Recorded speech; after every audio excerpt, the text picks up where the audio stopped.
think this camera is that good.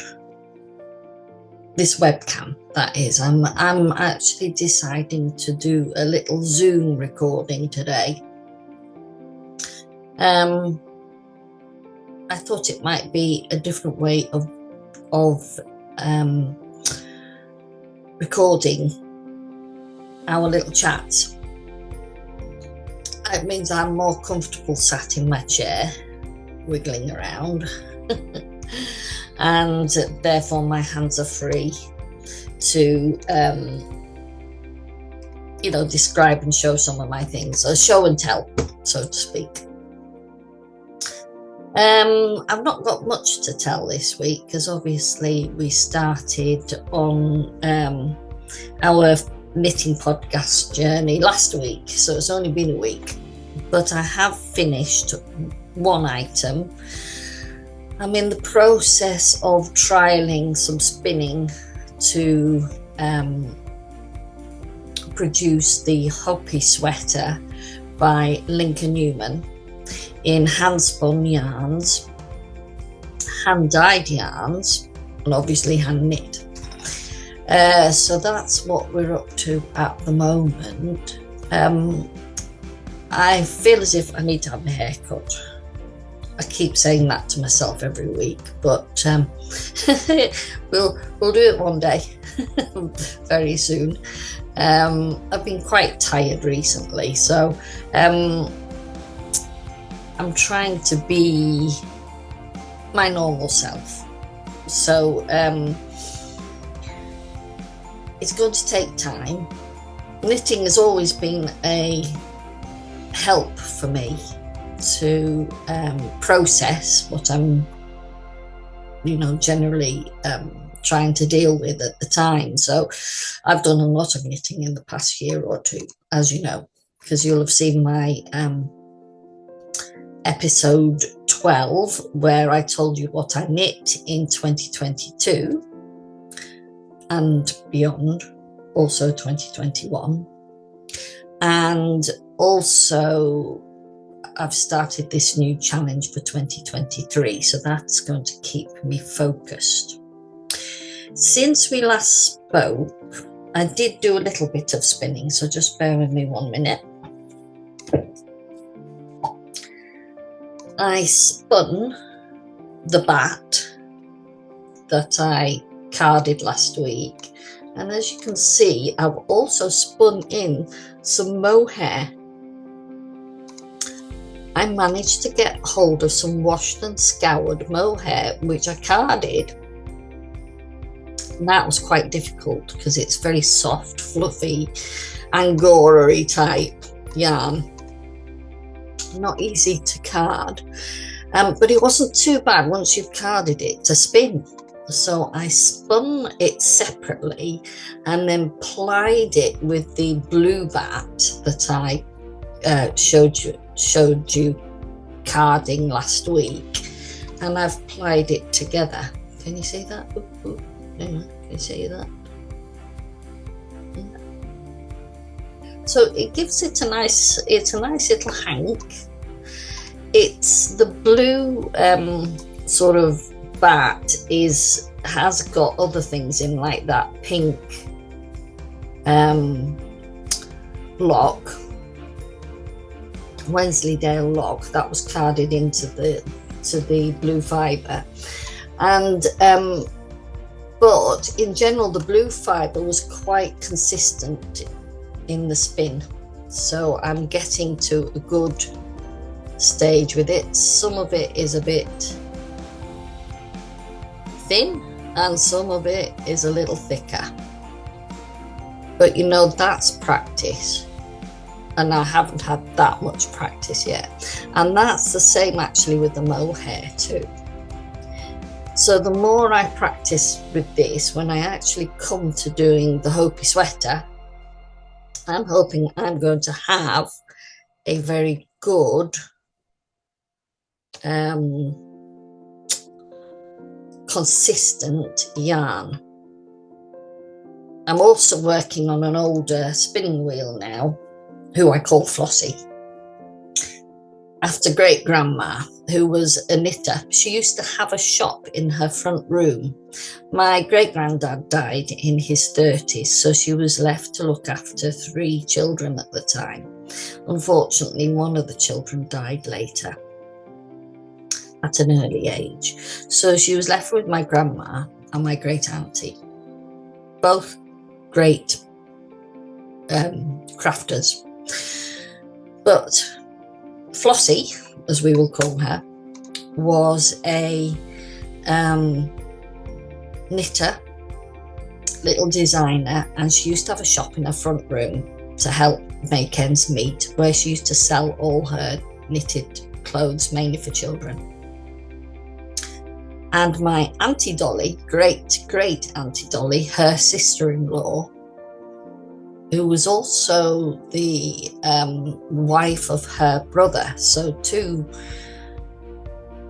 you know, they kind of blended families. There's a lot of blending going on in my family.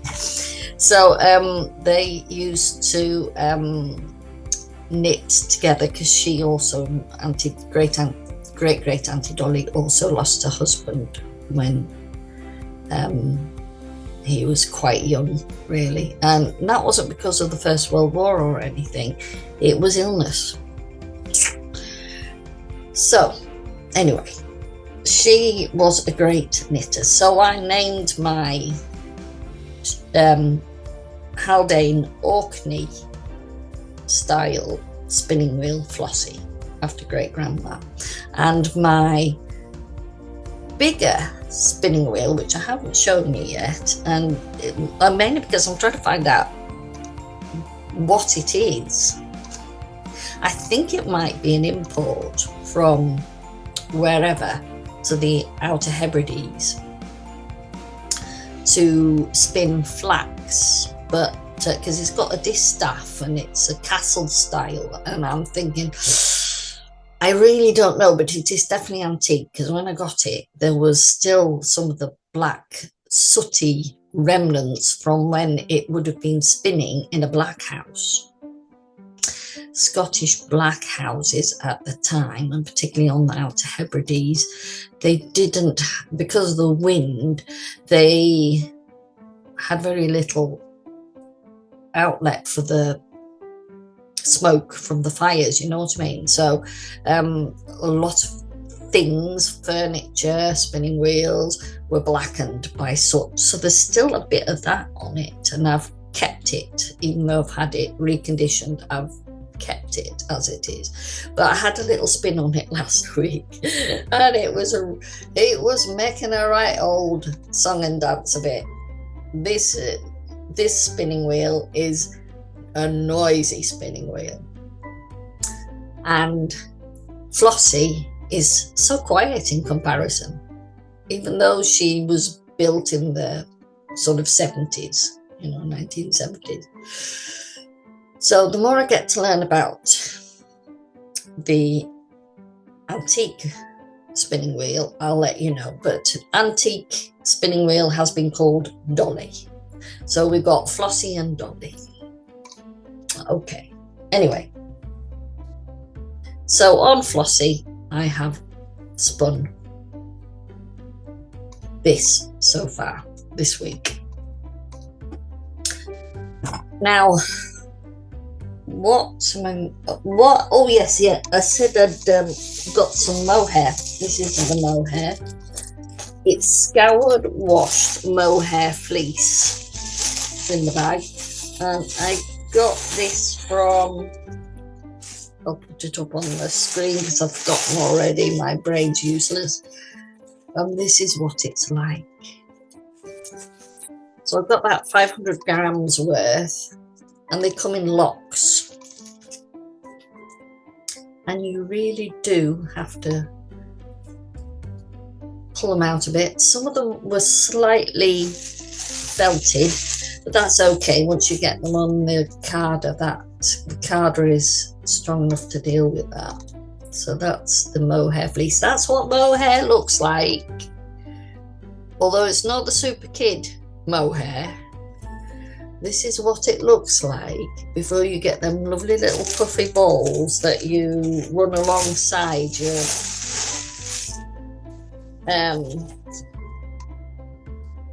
pure wool, whatever one you've got, and you knit it together and you get that nice little halo of fuzz. So that's what it looks like. And I'll tell you something, it's cheaper to do it that way than to keep buying balls of fuzzy wool. Okay, it means you've got to work, it means you've got to card it, it means you've got to spin it. But hey, that's the fun of crafting, isn't it? And, you know, there are companies out there that sell it. There are also companies out there that sell yarn to dye yourself. And there is a lot of plain mohairs amongst that you could make your own colour out of. So at the moment, I've just put in white. It's just a white one at the moment. And, but when I come to doing my Hopi sweater, I'm going to dye it. I'm going to dye it the colour, the main colour of the pullover, and to match the colour I'm going to do for the in the wool. So that's that. I feel as if I don't know what I'm talking about. If you're finding me hard to follow, I'm not surprised. I'm finding it hard myself. Anyway, this is the Fisherman's rib sweater. See? Yeah, got it. It's got a little turtleneck. That is what I call a turtleneck. It just stands up. Now, I'm going on Instagram this morning and it says a turtleneck is one with a double rollover, basically. It's rolled over, it's double. That is not a turtleneck, that's a polo neck. It might be a turtleneck, maybe in the States. That's maybe what they call it in the States. But here we call it a polo neck. This here, a stand-up collar, is a turtleneck. Now, I've made it quite short because these days I've only got a short neck. Never mind. When I was a lot younger, I had a lovely long neck. But, you know, as you get older, everything starts to go south. Anyway, this was the one which I showed you last week. I was in the middle of doing. The sleeve, as you can see, has had a steep increase at the cuff, and I kind of feel it's a bit like an Edwardian sleeve, you know what I mean? So I call that my Edwardian sleeve. I'm sure everybody else has got their name for it. And obviously it's just got a single rib there. The raglan has come out lovely. I love that stocking stitch panel going sideways. And as you can see, where it joins the sleeve, it goes down the inside of the sleeve to the cuff. See? On both sides. But down the side, I've left it the same. And you might think I've done this in the round, but I haven't. I've learned how to seam without it being without it showing. Particularly in Fisherman's rib, it's come out beautifully. I'm a traditional knitter, so it was quite a lot. It was news to me when everybody started working from the top downwards with a circular needle. So I only learned to do that last year. Ever since I was a child, I've been knitting from the bottom upwards. Yeah. And sewing together. So you become quite proficient at sewing together with practice. The more you do it, the more it's easier. Now look.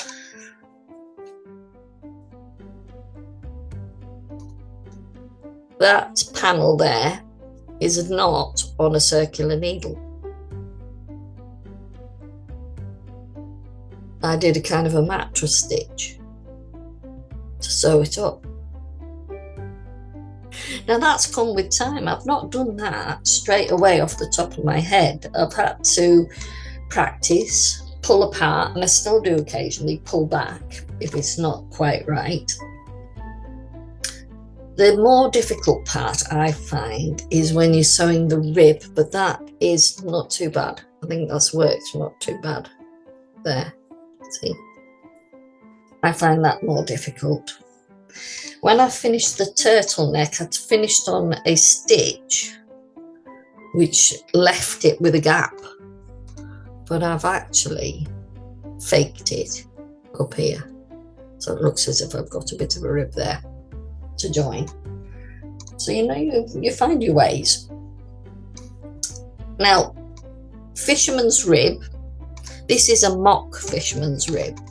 I've not really done the full one, but I have done a bit of what they call brioche. Inside is what they call the half brioche, and a lot of people knit their fisherman rib jumpers like that, right? On the outside is actually what would be the inside of that, but I like it so much that I keep this on the outside. It's a lot more textural. I love that, and you can see that it's a fisherman's rib. Beautiful, isn't it? I love that. I just love that. I wouldn't have loved it as much if I'd just used the inside, but you know,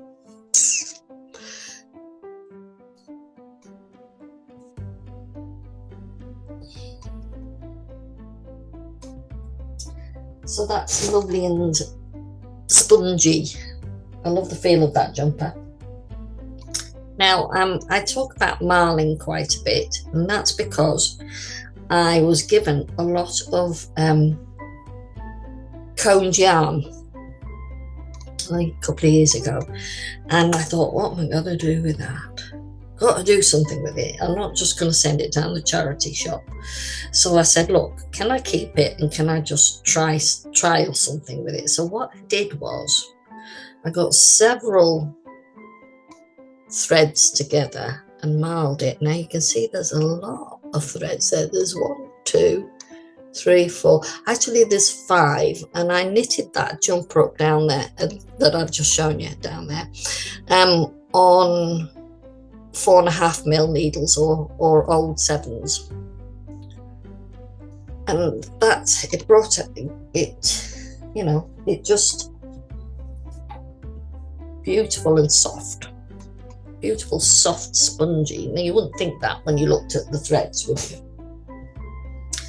And like I've said, I've used the Holst Garn Superwash.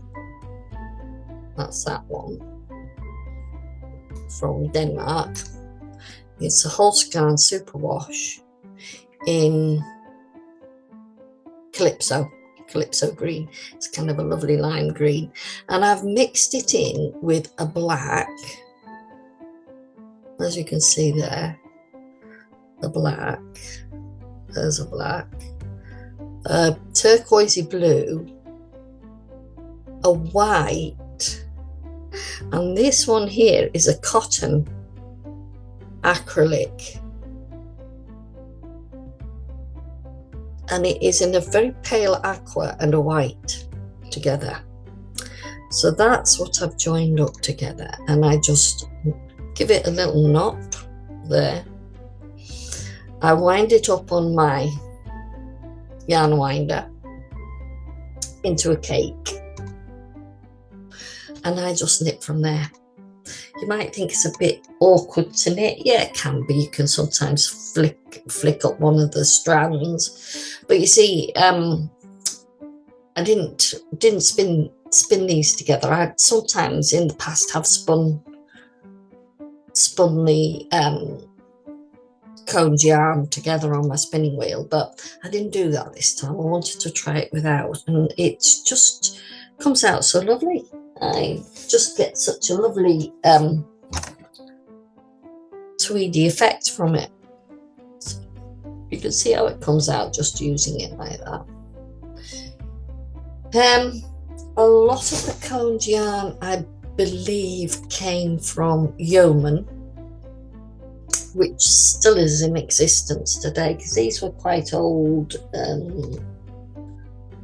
yarns, I think. So a lot of them came from Yeoman. Also Uppingham yarns, which I have bought some coned yarns from recently, in the last year or so, to subsidize some of the yarns I've been using. And also Woolly Knits is doing British wool, and there's another one as well. Was there a merino? It's worth looking on Woolly Knits website. So Yeoman, Woolly Knits, Uppingham yarns. Yeoman has got lots of sparkly ones in as well, so that's going to be great for 2024. There's a lot of sparklies going on in 2024. So yeah, so I'm looking forward to playing around with some of them. But at the moment, spinning is the more affordable way of knitting as at present. Dyeing your own, of course. Lovely crock pot over there. Yes, now I've got this yarn left, and I've been trying to design a sideways pair of socks, and I've just given up at the minute. I'll play around with it a bit more on some acrylic wool, I think, which will help me to do it a bit easier than playing around with stranded wool. I've got about 100 grams left. And so I have this book, Knit Your Socks on Straight Needles, basically, not on circular needles and not on 4 pins. And I've done that on a number of occasions. I like this book. I think I got this book on Amazon. I get a lot of books from Amazon, and sometimes World of Books as well. I'll show you the picture of the sock I did and how it looks when you just do it on two needles.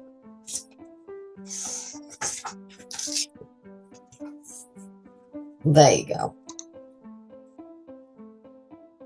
They're lovely, and they're so cozy when you knit them yourself. And that was done in double knit wool. So I'm going to make a pair of those. So you might see those next week. What I'm wearing, oh yes, that might be a good idea. This, I can push myself back, you see. What I'm wearing is a tunic, and I crocheted this. It's got crocheted cable, a 1x1 rib, and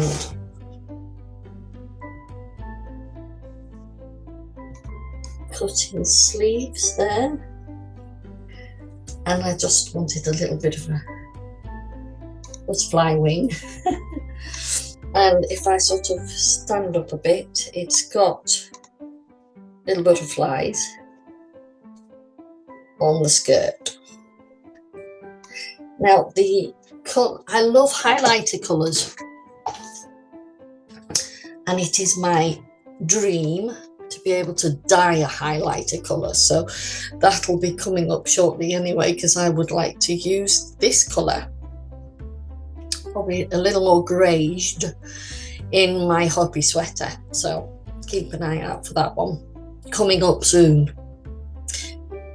So I hope you've enjoyed that today.